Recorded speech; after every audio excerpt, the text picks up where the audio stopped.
everyone. So I'm going to take a little bit of time here to go through the drama and poetry exam review with you so that you have all the information you need to prepare for this exam and do as well as you can on it the first time around. So let's go ahead and take a look at it. Okay, so a little bit of just sort of preliminary information about the exam. It is 20 questions, okay? Some of the questions are like your standard test questions. So some are matching, some are fill in the blank, some are multiple choice, but there are a handful of questions that will be written response questions, right? And I will note as I go through sort of which ones you can expect to be written response questions, right? Remember, the exam is worth 25% of your overall grade. So it is imperative that you do well on this exam to keep your overall grade above the 70% passing mark, okay? The short stories exam that you're going to take in week 10, that is worth 30% of your overall grade, but that is taken in the very last week of the term. So you sort of only have one shot to do well on that exam, which is worth 30% of your grade. This exam, the drama and poetry exam, 25% of your grade, that is still significant. But you want to do well on this exam so that by the time we get to the end of the term, going into the short stories exam, you are sitting in a good spot so that even if you don't do so well on the short stories exam, you can still pass the class. What could possibly end up happening is if you don't do well on this exam and you don't do well on the short stories exam, you could fail the course because they are worth, 55% of your overall grade combined. So for this exam, I do give you the opportunity to make corrections. Once I've graded all the exams, I will then open up an additional assignment where you will submit corrections if you want to. So it is very possible if you do poorly on this drama and poetry exam, you could make corrections to boost your score so that you can then go into week 10 sitting in a good spot taking the short stories exam, okay? But obviously, if you can do well on this exam the first time around, then you don't have to worry about taking the extra time to do the corrections on it to get your grade where you need it to be for the rest of the term. All right, so the better you prepare for it now, the less likely you'll need to make those corrections, and you'll still be in a good spot going into the final week of the term. But I do want you to be aware that the opportunity to make corrections will be there for this exam. You will not have that opportunity for the short stories exam because it's in the last week of the term. But for this one, you want to do your best to prepare as well as possible so that you don't have to worry about making corrections after the fact, but that opportunity will be there, okay? All right. The best way to prepare for this exam so that you can do well the first time around is to use this review here and to go back to the lessons from weeks 1 through 4 to help you find the answers, all right? You are not permitted to use any outside resources whatsoever. All the information that you need to answer the questions on this exam can be found in the PowerPoints and video lessons in weeks 1 through 4. And while you need to use that information to help you answer these questions, keep in mind that you cannot copy and paste answers from the slides. So any written response question here on this exam needs to be in your own words. Now, there might be terms that you will pull from the PowerPoints. For instance, when we're talking about a poem's persona, you're going to have to use the terms from the slides to label the persona of a poem, or taking a term from the slides to label the tone of a poem. But your explanation of the tone and how you incorporate examples from the poem should be in your own words to show that you have fully understood everything. Okay, so certain terms might be used from the slides, but like 95% of your written response answers should be in your own words. And that'll make a little more sense once I go through the exam sort of section by section. Okay, all right, so I'm going to go through, and this is really, it's literally what is on the exam. There should be no surprises when you get to the exam. If you have looked at this review, nothing should come as a surprise. I haven't left anything off, and I haven't included anything that's not relevant. So everything that's on this review will be on the exam, and that's all that will be on the exam. It's just up to you to have reviewed the information so that you have the answers in your mind and can complete the exam in a timely manner. All right, so we start off with drama, okay? According to chapter 28, what are the 3 things you should do while reading a play? And you can find those answers in various slides of the PowerPoint in week 1. Question 2 here, or number 2, is some definitions. This will be sort of a matching deal on the exam. So you'll want to know what these terms refer to when it comes to a theater production: proscenium, aprons, upstage, downstage, and flats. That's also from the lessons in week 1. The third one here, what are the defining characteristics of theater in the round? That's also in week 1. You'll want to know the stages of dramatic structure, so point of attack, exposition, rising action, climax, falling action, and denouement. All of that is in week 1. You'll want to know the difference between the protagonist and the antagonist, also in week 1. And then you'll want to know the difference between classical tragic hero and modern tragic hero. And again, that is also in week 1. All right, all of those questions about sort of just information pertaining to drama in theater in general, those will all be sort of matching, multiple choice, fill in the blank kind of questions. All right, so will this one, the 7th item here, who wrote Trifles? Right, that's going to be a multiple choice question, but make sure you know the playwright, the person who wrote the play that you had to read for homework in week 1. Okay, when we get to items 8 and 9 here, these will be written response questions.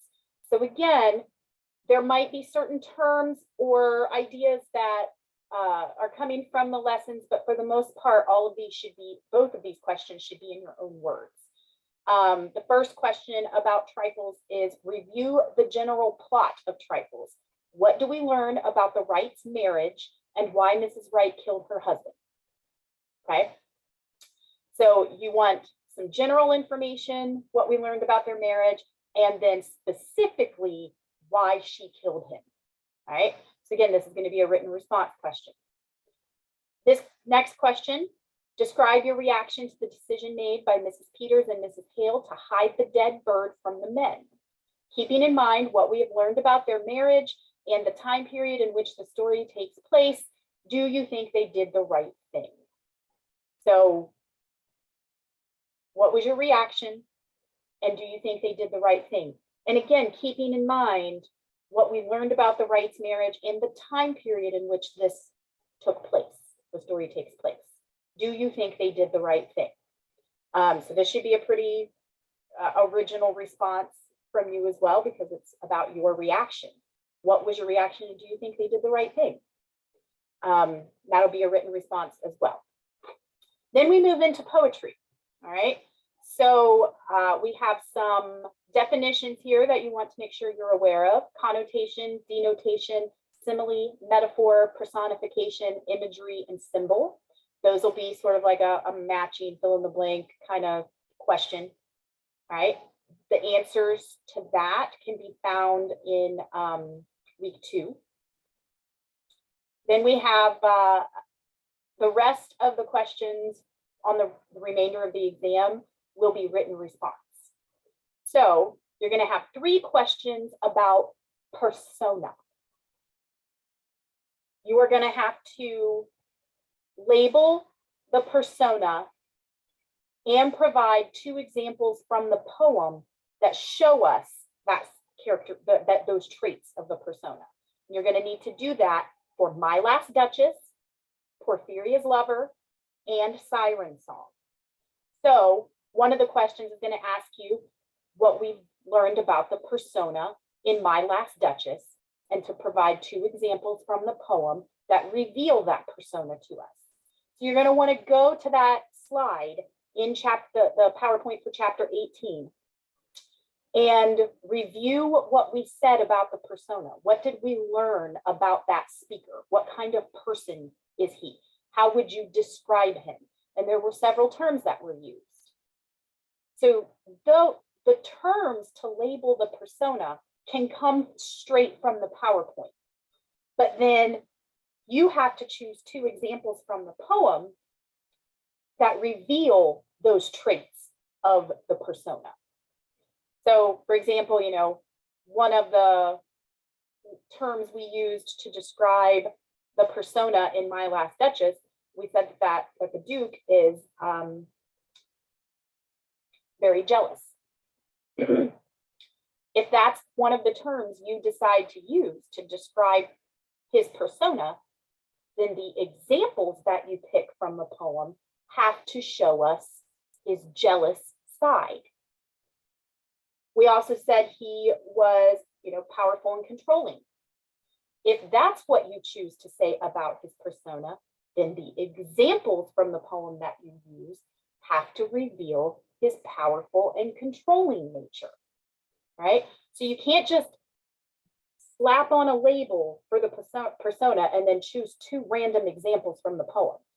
The examples that you choose from the poem have to directly show me that persona's traits, whatever you've decided to choose to discuss about that persona. Same for Porphyria's Lover. You know, in part of the poem, he is very loving. So that's, you know, when you talk about his loving nature, you need to use an example that shows that. He's also, he stays very calm and reasonable despite what he's done in the poem. You need to pull something from the poem that shows where he remains calm and reasonable. So if you go back to the slides for chapter 18, you will see the characteristics, the labels that we used to describe the persona in each of those 3 poems. It's going to take watching the videos, though, to help remind you of the sections of the poem that show us each of those traits. So you're going to need to make sure that however you label each persona, the examples you're using from the poem match up. It shows us those traits. Okay. And then there will be 3 questions on tone. Same deal. You're going to be asked to label the tones of each of these 3 poems and provide 2 examples that show us those tones. So for My Papa's Waltz, what were the tones in this poem? Provide 2 examples that reveal those tones. Same thing for Those Winter Sundays and Barbie Doll. Again, the labels you use for the tone will come from the slides. It's up to you to choose correct examples from the poem to back up those labels. So again, looking at just the PowerPoints will only give you so much information to get this answer right. If you need help, if you're like, okay, well, I can see that, you know, My Papa's Waltz was, you know, playful and fearful. I don't really understand how to choose examples from the poem that reveal the playful tone and examples that reveal the fearful tone. all of that information is provided in the videos. So if you haven't remembered that, or if you're struggling to remember, you're uncertain about it, you're gonna need to use the videos to your advantage as well. And then 2 more questions. You have one on Dulce et decorum est. It's a written response, of course. You will be asked to explain the underlying theme. And you're going to need, it doesn't say this on here, but you're going to need to use 3 examples from the poem, looking at the imageries and the simile and metaphors that help support that theme. Same for What Lips My Lips Have Kissed. What is the underlying theme of that poem? You're going to need to pull out 3 examples from the poem that support that theme. One of those examples has to be about the main metaphor used in the poem. Now, we are in week 4 right now, and I suppose it's very possible that some of you are looking at this review before you have watched the follow-up videos on Dulce et decorum est and What Lips My Lips Have Kissed, because those are here in the week 4 module as well. They're in the tab right above this one. So if you haven't watched those videos yet, you need to do so before you attempt the drama and poetry exam, because a lot of students really get these questions wrong if they don't watch those 2 videos. They tell me, instead of telling me what the theme is, they often just tell me what the subject matter is. The subject matter is not the same as theme. Theme is what the underlying message is, why the poet was writing about this subject matter, right? So Dulce et decorum est, yeah, it's about war and it's about a soldier dying, but why? What was the underlying message? What is the theme of all of that? What Lips My Lips Have Kissed? Yes, it's about a woman who is reminiscing about her past and can't remember, young men that she had kissed and slept with. Okay, yeah, that's what the poem is about, but why? Why is the speaker sharing this information with us? What do they want us to get from it? What do they want us to walk away with, right? And that theme is not necessarily a super easy thing to figure out and pull out of a poem. So if you have not watched the 2 follow-up videos in the tab right up above this one, you need to do so. Make sure to use everything to your advantage to prepare for this exam. You might even, want to print this out and either write down the answers or at least make notes to yourself where to find the answers so that you can do so quickly. I don't want this exam to, it says it's supposed to take 4 hours, because if we were on campus, that's how long we'd be in class. Well, actually, we wouldn't be in class for 4 hours, but close enough. But I don't want it to even take that long for you. And I certainly don't want it to take more than 4 hours. But if you're going into the exam without having looked for these answers, it's going to take you a good bit of time to find the answers and get them right. So go back to the PowerPoints starting in week 1, PowerPoints and video lessons. That is where you will find the answers to everything on this review. All there for you, no surprises, right? Keep in mind again, I'm going to say it one more time, do not use outside resources. And when it comes to the PowerPoints, you will need to use some of the same terms that are listed on certain slides, but the majority of your written response answers should be in your own words, okay? All right, so that's it for the review. If you have any questions while you're going through the review, looking up answers, that sort of thing, and you're uncertain of something, can't find the answer, uncertain of, exactly what I'm going to be looking for when it comes to a certain question that's listed there on the review, please don't hesitate to reach out. I will do whatever I can to point you in the right direction and help you prepare as much as possible. Okay. All right. That's it for the review. And good luck to all of you on the exam.